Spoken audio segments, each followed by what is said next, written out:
This is the Balancing Act by Security Compass, your guide to going fast while staying safe in today's digital world. Hello, everybody, and welcome to our podcast today. We have with us as our guest, John Weigelt. John, welcome. Thank you, Alta. It's great to be here. Wonderful. John, why don't you tell our audience a little bit about who you are, what you do, a bit of your background? Sure thing. I'm John Weigelt. I'm the Chief Technology Officer at Microsoft here in Canada. And what that sees me doing is I help organizations across sectors, across segments, from the smallest to the largest, innovate using technology. So I have the pleasure of talking to groups around cool technologies like cloud, Internet of Things, augmented reality, mixed reality, as well as trying to avoid the unintended consequences of technology. So I do deal with security, privacy, responsible AI a great deal. And this is based upon my 30 years of experience in computer security engineering and deploying systems across the country. Fantastic. That's awesome, John. And I know that you've got a lot of experience in the hardware space and you deal with a lot of communities around security and hardware. So let's just dive right into our questions today. Can you talk a little bit about hardware product security, IoT? There's some real challenges that we're seeing out there, but just from your perspective, what do you see as the top challenges today? That's a great question and something that I'm always thinking about. When we start to talk about IoT, often what we do is we anchor on our existing frame of reference. We think of something like maybe it's a baby monitor that we've had within our household. And when we start to dig a little bit deeper into this broad world of Internet of Things, we find that there's a wide variety of different tools and products out there, all the way from disposables, think a digestible a pill, a smart pill, or a smart bandage, or even a soil sensor, all the way up to millions of dollars of equipment that you might find in a refinery or an aircraft. And trying to take that desktop computing model into this hardware or IoT model sometimes doesn't work because of all the different form factors, the different environments in which these devices find themselves in that might not always be connected, they might not always be turned on. Think of a water leak sensor. It might only activate when the water runs. And so trying to say that, look, you must have a continuous feed to update those water sensors doesn't really quite work. So the biggest challenge is trying to wrap your head around all these different form factors and come up with security models to suit the right place. It's interesting. So we know that there's a lot of movement right now when it comes to hardware security in the IT space. We've had issues with hardware products being shipped. Sometimes these have security vulnerabilities in them. Default passwords don't get changed. So there's a broad range of issues that come up.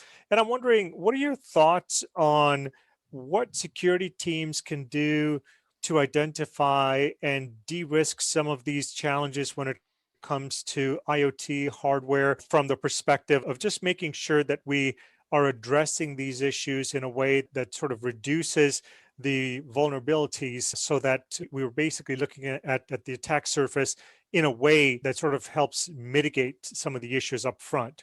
Any thoughts on that? It's a complex challenge for organizations that manage a lot of, let's say, industrial control systems or the operational technologies. I think the first thing is that awareness and just understanding that list of assets that you have within your environment and understanding the suppliers of those assets. A great deal of work has been done if you're in the industrial computing area, industrial control systems, and understanding that product vendor and be keeping up with what's happening there. I think conversations with the product vendors, seeing how they're now embracing a lot of these principles around highly secure devices is critically important as well. You've seen organizations come out with principles or guidance around that and really living to the guidance. So default passwords might be a thing of the past where you have strong authentication for devices. We're seeing a lot of emphasis on device provisioning these days. Certainly with the advent of 5G, we're going to see many more devices, and GSMA is talking about what is the secure provisioning, and there's other communities talking about adding and layering tools on top of that. A short answer is understanding your inventory, understanding your product providers, and then working together with those product providers, and then embracing some of those principles that we see emerging in the marketplace around zero trust networking and tools like that. Yeah, there's a lot of movement in this space. So some of the trends you've already talked about, but that was my next question to you, John, is where do you see this stuff, given your experience, given the connections and the groups that you're a part of? Where do you see all of this going around hardware security in the future? There's a great deal of emphasis on hardware security because of that perceived view that, look, we can do greater things if we make sure that we do our protection mechanisms within hardware. When we think about tool sets like confidential computing or enclaves within the hardware environments, those are important tools that help provide that added assurance to those embedded systems. But the challenge still remains on those very low cost devices. How do you embed reasonable security into a disposable device? And so there's a lot of challenges still there around focusing and putting the right risk model into those devices. Some work needs to be done around how do we delineate between those different categories of devices. We still see these conversations around, hey, we need to update and have these things coming up and refreshing on a regular basis. Your best approach might be simply a disposal or a recall approach. So really having that gradation, and we as security professionals being able to be nimble and agile to understand the difference between that disposable soil sensor or the process control engine that's on the back of a motor. Interesting. And as we continue to have more and more integrated system, you touched on some things like zero trust, and how do we now integrate?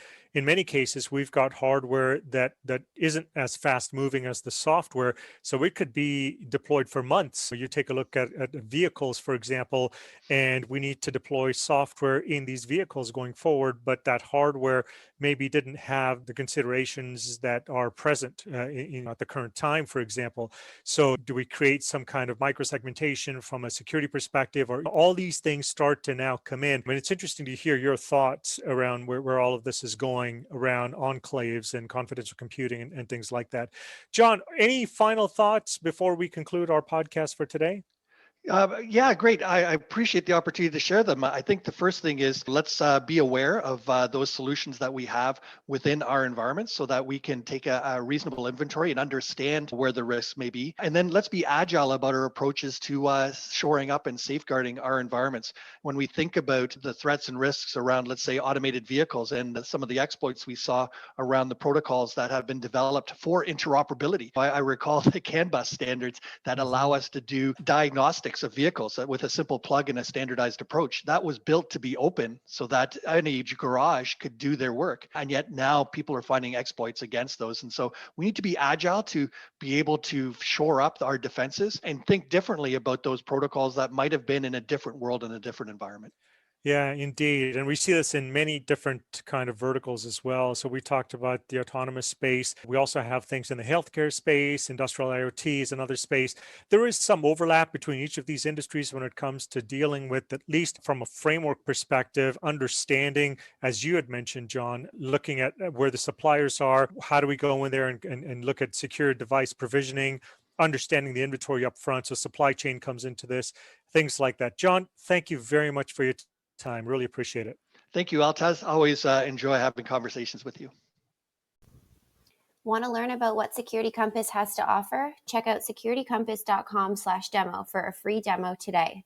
Want more of the balancing act? Be sure to subscribe to our channel wherever you listen to podcasts for more episodes.